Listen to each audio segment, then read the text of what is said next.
Ini ayah wifi lihat deh. Bisa.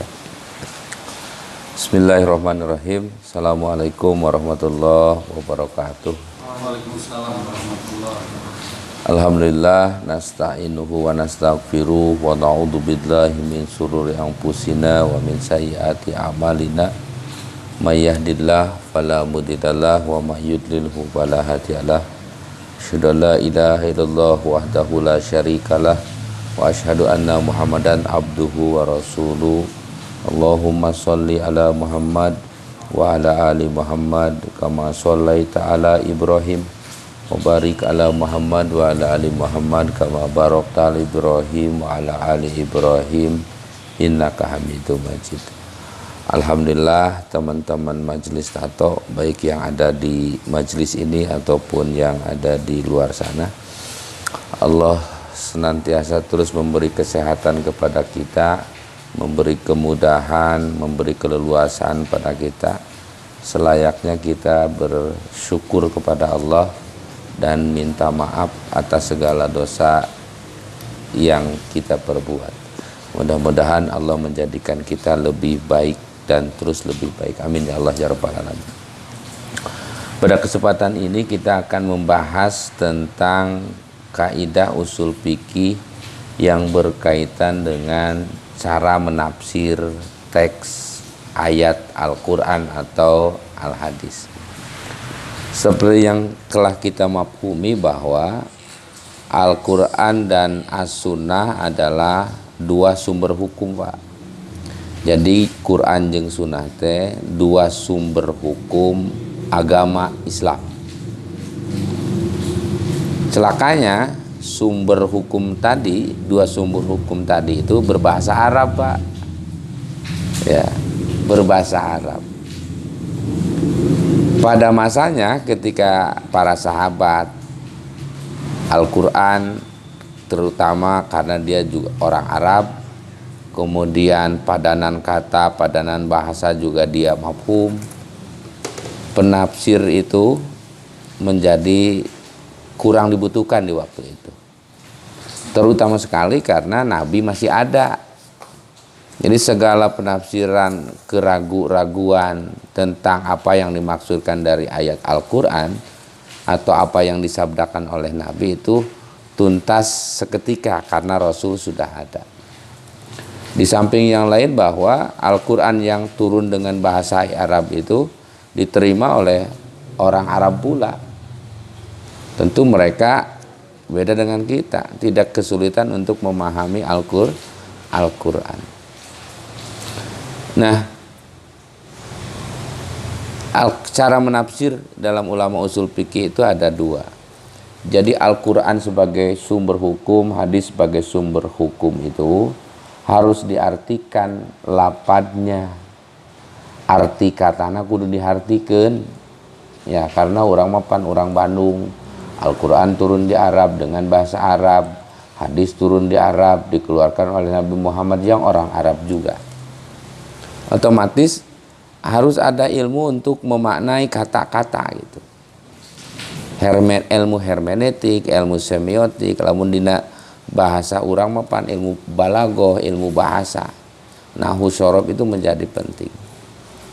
Nah, kemarin kita sudah bahas tentang bahwa jadi cara menafsir Al-Quran itu mengeluarkan hukum itu pertama dari sisi makna. Jadi dari sisi makna apa? Lapad. Jadi lapad maknawi, yang kedua makna hukum. Jadi yang pertama Al-Quran itu menurunkan hukum itu melalui lapad makna dari kata-kata, Pak. Jadi dari kata-kata Al-Quran langsung dimengerti, maka mengeluarkan hukumnya dari melalui kajian bahasa.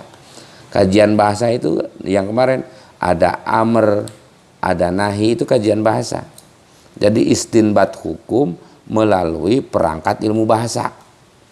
Baru dua yang sudah kita pelajari, yaitu kalimat-kalimat perintah dan kalimat-kalimat larangan. Tentu pasti berbuah hukum. Kemudian ada sudut pandang lain. Al-Quran itu apa yang tertera dalam Al-Quran itu seringkali ada narasi yang umum dan narasi yang khusus. Kadang-kadang menggunakan kalimat-kalimat umum, kadang-kadang menggunakan kalimat-kalimat khusus. Itu teh pasti ada artinya. Dan itu teh pasti mengandung hukum. Nah, hari ini kita akan berbicara apa sih yang dikeluarkan hukum dari kalimat umum, apa yang dikeluarkan hukum yang dikeluarkan dari kalimat khusus. Itu ya bahasa.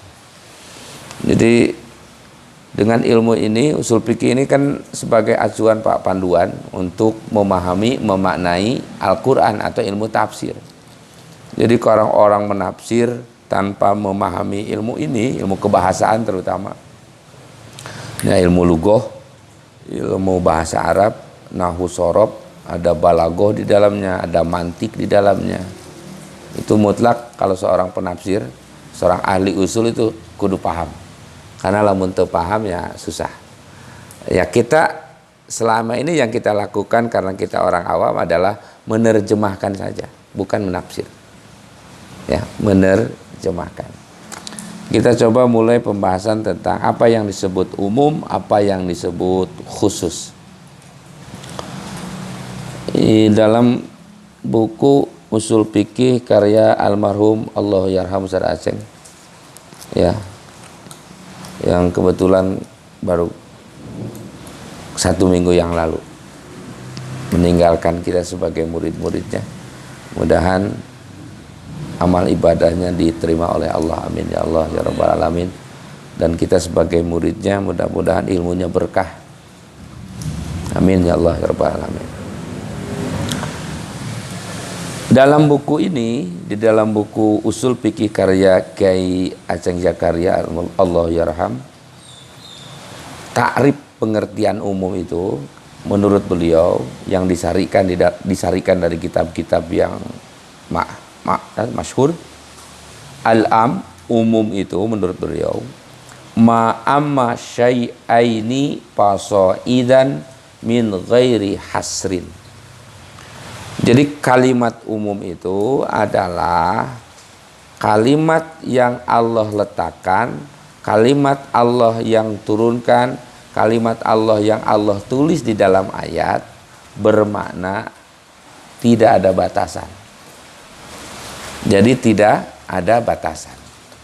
Hukumnya itu tidak berbatas. Tidak ada batasan. Seperti contoh kalimat-kalimat rijalun, ya, kalimat rijalun atau rijalin atau nisain. Jadi kalimat rijal itu laki-laki saja. Oh, implik-implik deh Pak. Kalimatnya guys, rijalun, seorang laki-laki. Berarti siapapun tanpa dibatasi. Jadi hukum yang keluar dengan kalimat-kalimat itu nanti ke depan kita akan ada contoh bahwa bermakna umum. Tidak orang Indonesia, tidak orang Mesir, tidak orang Arab, siapapun anu ngarasa lalaki maka kapanggil ke hukum ieu karena rijalun. Atau nisaun sama saja. Kemudian ari hos apa? Hos itu mala yatanawalu syai'aini fasaidan min ghairi hasrin. Jadi khos itu adalah lafaz yang Allah cantumkan, yang Allah cantumkan di dalam ayat untuk membatasi spesifikasi, ada batasan atau ada pengikat. Seperti kalimat Muhammadin wa aliyin, ka Muhammadin wa aliyin. Ali tadi marijalun, seorang laki-laki siapa saja, bisa Ahmad, bisa Cecep, bisa Usep, bisa siapapun. Tapi kalau kalimatnya sudah menunjukkan subjek tertentu, Muhammadin wa aliyin, maka hukum itu menjadi khusus untuk Muhammad dan untuk Ali. Jadi kemudian Tahsis itu atau khusus itu bermakna ikhraju ba'dil madlulil am. Jadi Allah mengucapkan ada kalimat-kalimat khusus, ke depan kita akan tahu bahwa kalimat-kalimat khususnya seperti kalimat apa. Maknanya adalah ikhraju ba'dil madlulil am. Jadi membatasi sesuatu supaya ke mana-mana. Jadi sasaran hukum, objek hukumnya jelas, madlul hukumnya siapa, yang ditunjuk oleh hukumnya siapa, yang diberi beban atas hukum itu siapa. Nah, maka ada disebutnya tahsis pengkhususan. Seperti firman Allah Subhanahu wa taala, wal asri, demi waktu. Innal insana, sesungguhnya manusia, lafi husrin, ada di dalam kerugian. Al-insan di sini bermakna umum, Pak. Satu ka sahawe ya mah pokoknya nama manusia. Ya. Berarti siapa yang merugi itu? Al-insan, seluruh manusia. Ya. Apalagi ini dengan kata-kata sumpah di awalnya. Berarti yakini oleh kita bahwa manusia itu sangat merugi. Siapa saja, laki-laki, perempuan, bapak-bapak, ibu-ibu.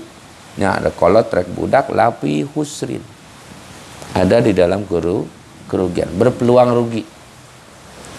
Kemudian ada pengkhususan lagi. Nah, ada itu yang pertama itu al-insan itu adalah umum, kalimat umum. Kemudian di ayat keduanya, di ayat ketiganya, di ayat ketiga, illal ladzina amanu wa amilus sholihat, ada pengecualian. Nah, itu tadi disebutnya tahsis pengkhususan. Illal ladzina amanu wa amilus sholihat, kecuali orang-orang yang beriman dan beramal saleh. Kalau di ayat yang kedua bahwa kita meyakini hukumnya itu seluruh manusia adalah rugi. Contoh ini masih banyak lagi. Kemudian di ayat ketiganya ada tahsis, illal ladzina amanu wa amilus sholihat, kecuali orang-orang yang beriman dan beramal saleh. Sebelum lebih lanjut, saya akan menjelaskan lapad-lapad umum dulu. Umum, jadi kata-kata umum itu siga kumaha anu tertera di ayat Al-Quran, anu berbuah hukum umum. Ya, yang pertama, lapad umum itu, lapad umum yang diutarakan oleh Muhammad Abid Saleh, ini seorang ulama ahli usul fikih. Apa yang disebut dengan umum itu? Jadi ialah lapad yang diciptakan untuk pengertian umum, sesuai dengan pengertian lapad itu sendiri, tanpa dibatasi dengan jumlah tertentu. Itu teh umum. Seperti kalimat insan yang tadi, tidak ada garis bawah atau di stabilo apa adalah insannya, tapi di ayat kemudian ada. Kemudian bentuk-bentuk lapad umum itu, yang pertama menurut ulama, bentuk kalimatnya itu adalah kullun.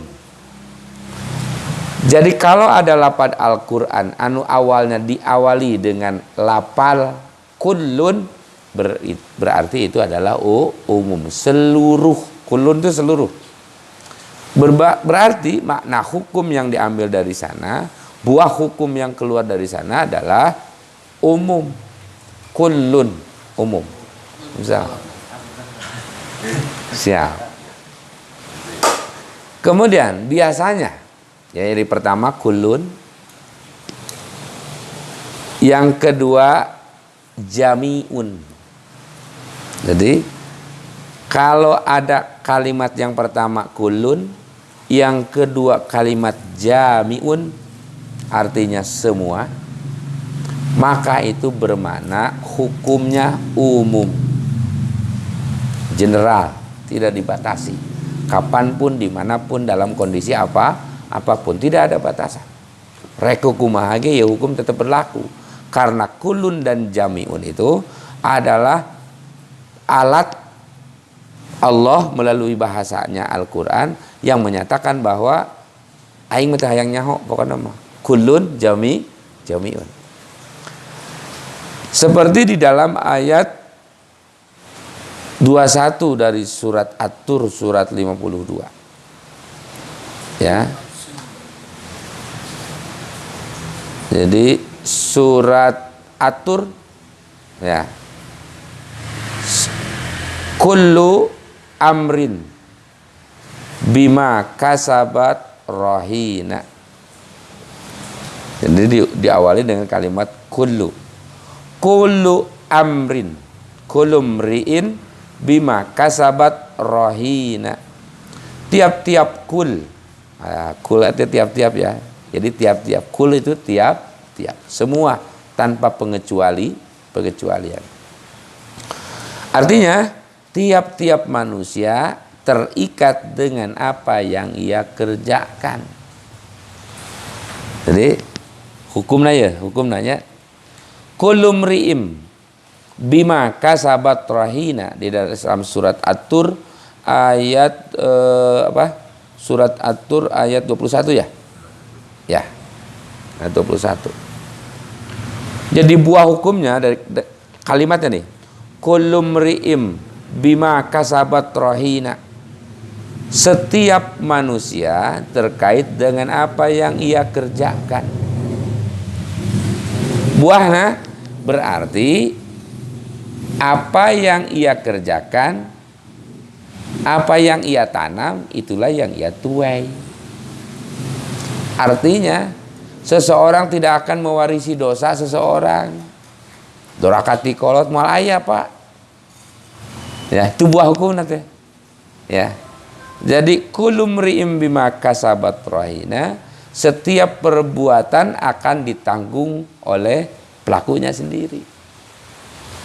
Tidak ada orang yang disiksa karena dosa orang lain. Ya. Itunya. Sekuat apapun doa kita karena hanya merupakan ibadah saja. Ya, tidak mudah-mudahan jadi menghapus. Ya, tapi teorina, kaidahna setiap dosa akan ditanggung-jawabi oleh pelakunya. Kemudian kalimat jami'un itu tertera di dalam surat Al-Baqarah surat yang kedua ayat 29. A'udzubillahi minasyaitonirrajim. Kalimat jami'un. Huwallazi khalaqalakum ma fil ardi jami'an. Dialah Allah yang telah menciptakan kalian. Maaf, huwallazi khalaqalakum, dialah Allah yang telah menciptakan untukmu ma fil ardi jami'an, seluruhnya ciptaan Allah. Ya, jadi nu kahiji apa? Kalimat kul atau jami'un. Kemudian yang kedua anu kalimat umum itu nu kadua. Kata jama' yang disertai alif dan lam di awalnya. Sekali deh. Kata jama' yang disertai alif dan lam di awalnya. Ya, supaya tidak pusing mending contoh. Ya. Seperti kata al-walidat, para ibu. Kan, al-walidat itu adalah jama' para ibu-ibu. Ya. Para ibu dalam ayat 233 surat Al-Baqarah. A'udzubillahi minasyaitonirrajim. Wal walidatu yurdina auladahunna haulaini kamilain. Jadi ayat yang kalimat yang diawali kalimat jamak yang diawali oleh alif lam di awalnya itu bermakna hukum umum dan peruntukan umum. Al-Baqarah 233. Ini disarikan dari buku Usul Fikih karya Profesor Dr. Satria Effendi. Usul Fikih. Kemudian yang ketiga.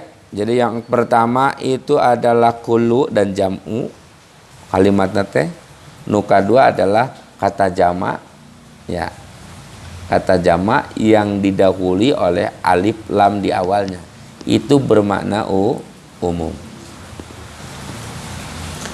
Kemudian yang ketiga kata para ulama, kata benda tunggal yang dimakrifahkan dengan alif dan lam. Seperti kata al-insan.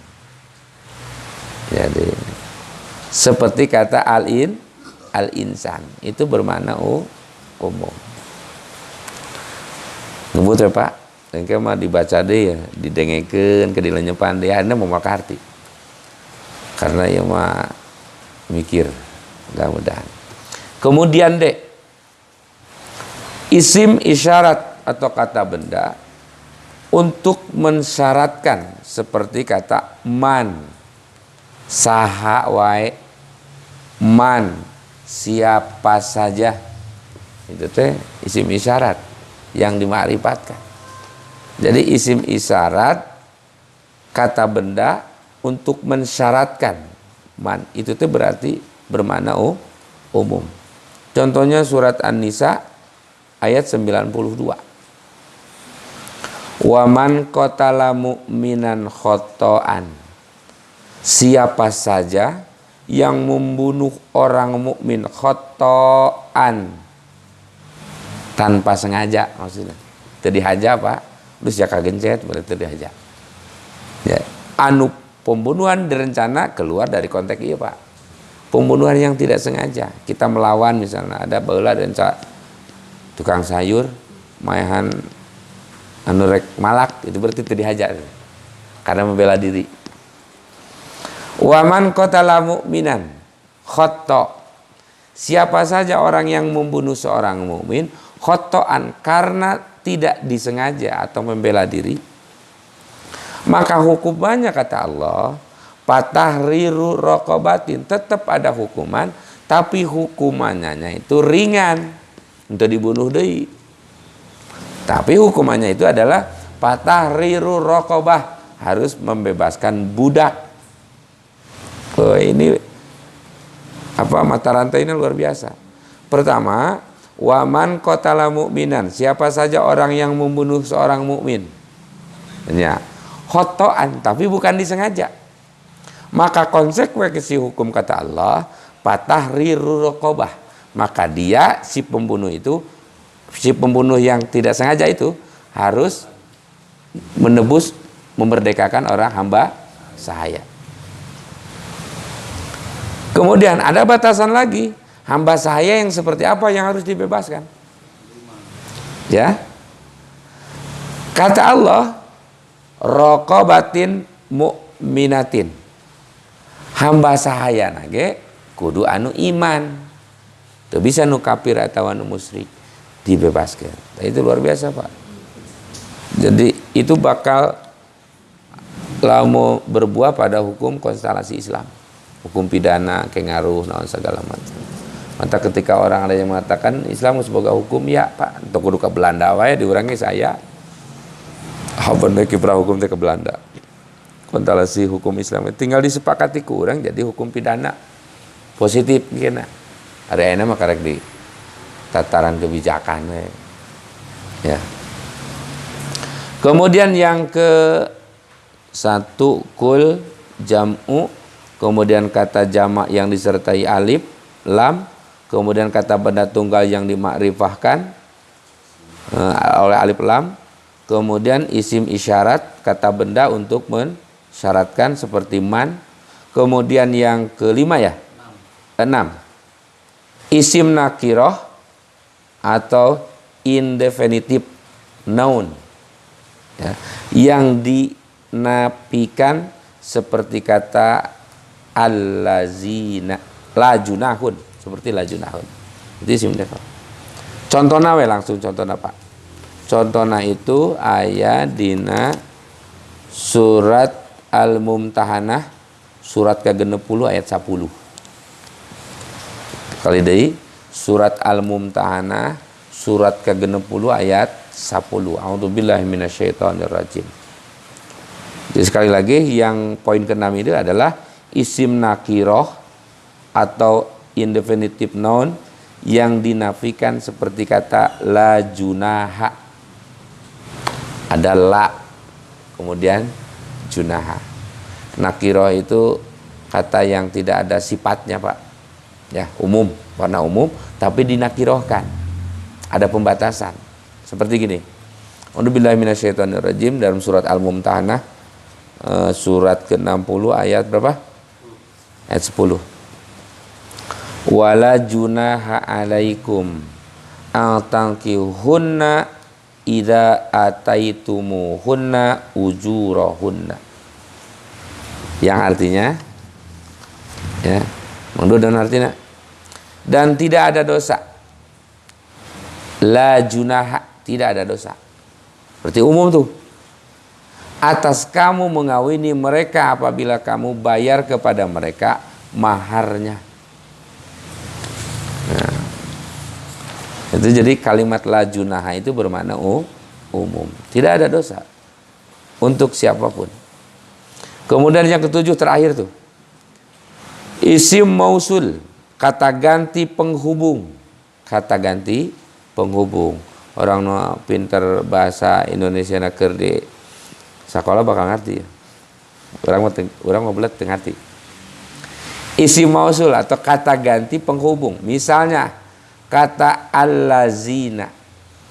Jadi allazina itu adalah kata ganti penghubung dan ini sangat banyak sekali di dalam ayatnya. Alladzina amanu walladzina naun, banyak lagi. Itu tuh bermakna umum, berarti seluruh manusia. Itu contohnya dalam surat An-Nisa ayat 10, Pak. Innalladzina ya'kuluna amwalal yatama dzulman.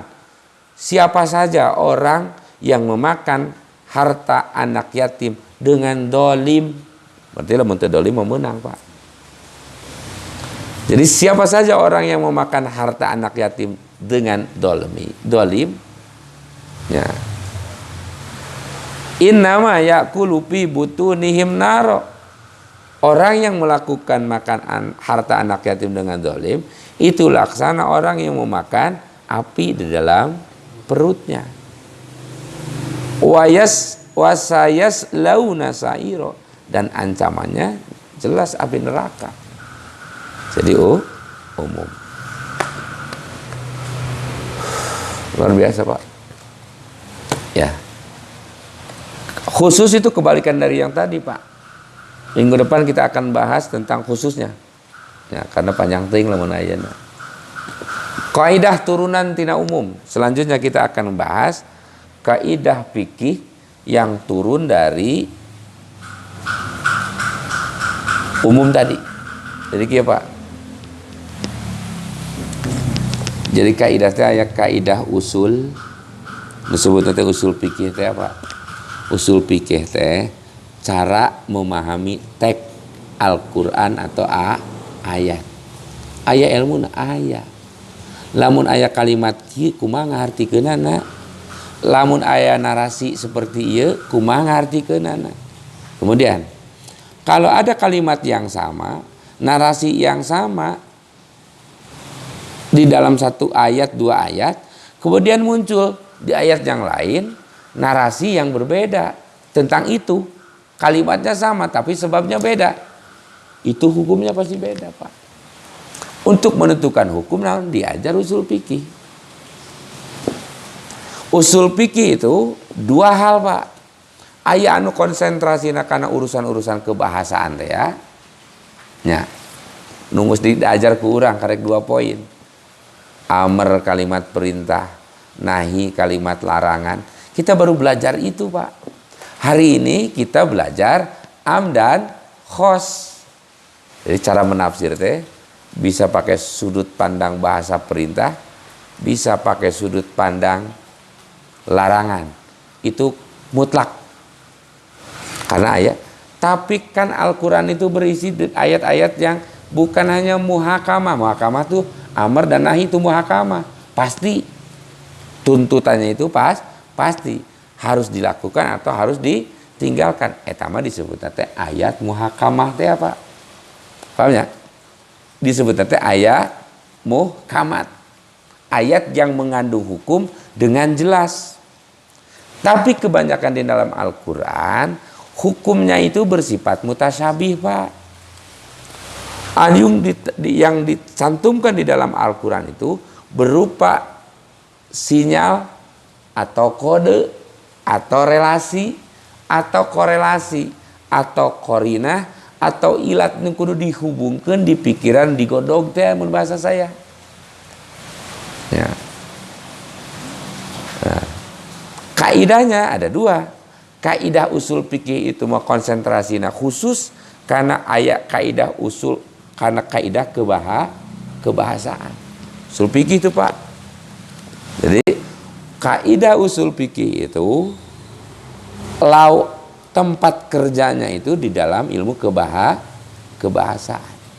Jadi kaidah yang lahir merespon bahasa Al-Qur'an, itulah usul fikih.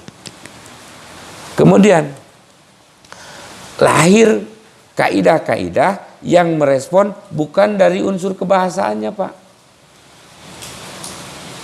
tapi dari unsur hukumnya, disebut kaidah fikih. Beda, Pak. Aya kaidah usul, aya kaidah fikih.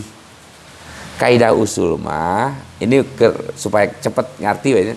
Kaidah usul mah melulu urusan teh bahasa.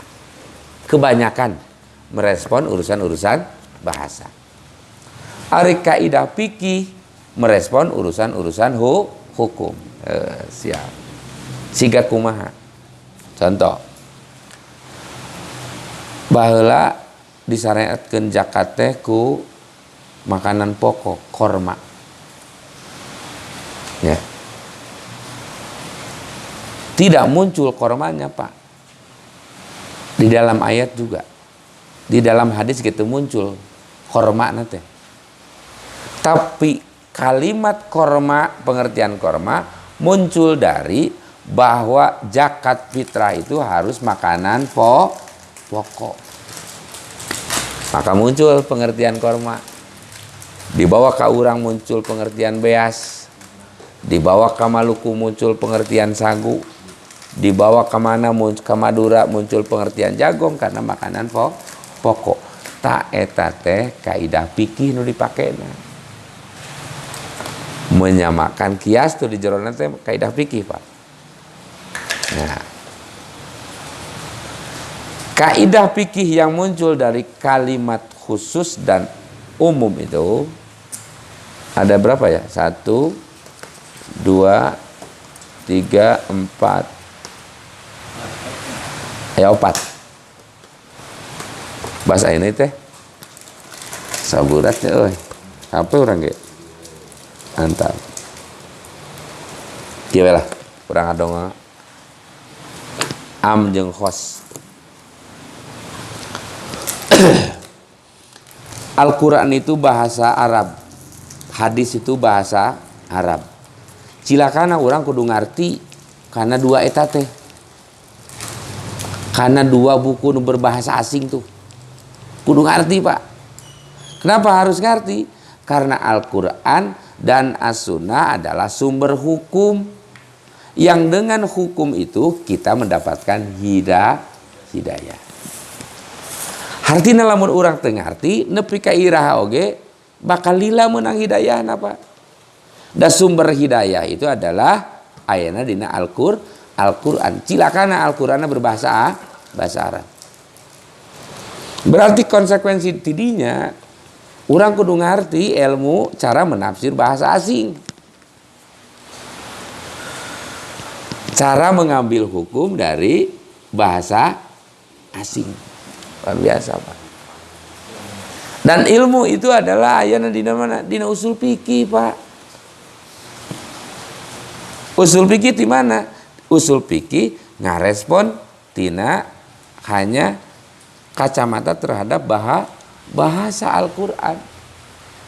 Jadi Al-Qur'an teh kan aya kalimat-kalimat teh lain heureuy, pasti ngandungna teh hukum di jerona teh Pak, aturan, pokoknya nama aturan kehidupan ayana dina Al-Quran nu kumaha. Betul, cek beja we kitu, taulah kitu Pak.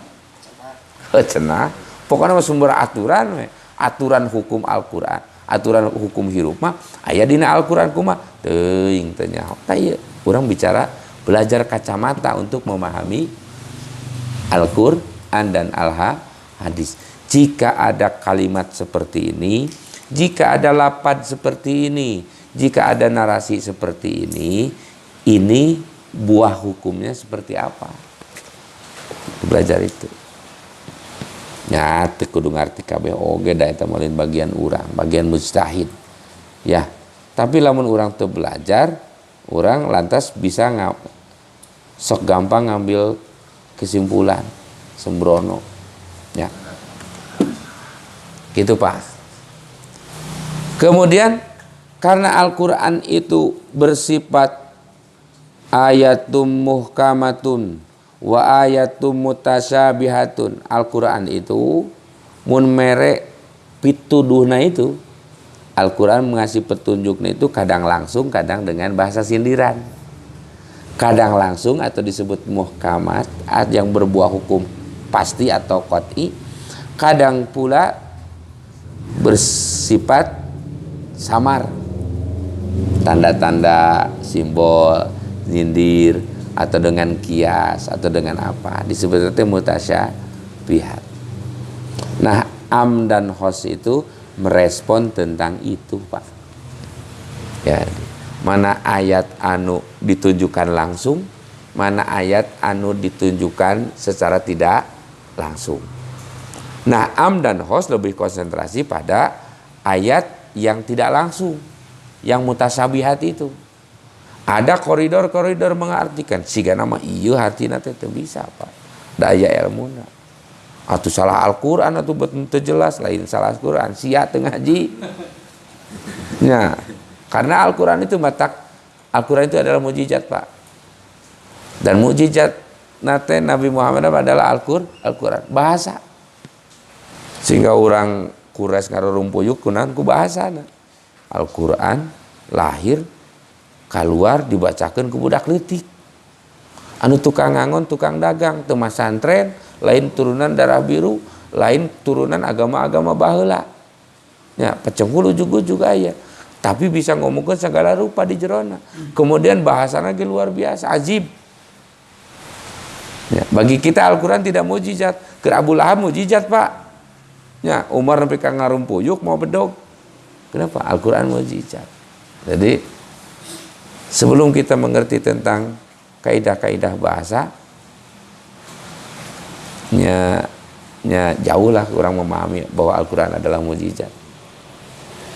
Maka karena Al-Quran adalah mukjizat, diperlakukan dengan sudut pandang ilmu kebeak-beak Pak. Mukjizat luar biasa. Segitulah. Ya. Itu saja yang bisa disampaikan. Mudah-mudahan cukup mewakili dari tema yang diangkat. Tapi ini adalah materi yang sangat berat. Pertemuan ke depan kita akan ulangi lagi. Ya, karena masih panjang yang harus dibahas. Assalamualaikum warahmatullahi wabarakatuh. Waalaikumsalam warahmatullahi wabarakatuh. Saya atas ilmu yang mudah-mudahan bisa menjadi pukulan buat kita, bisa pukulan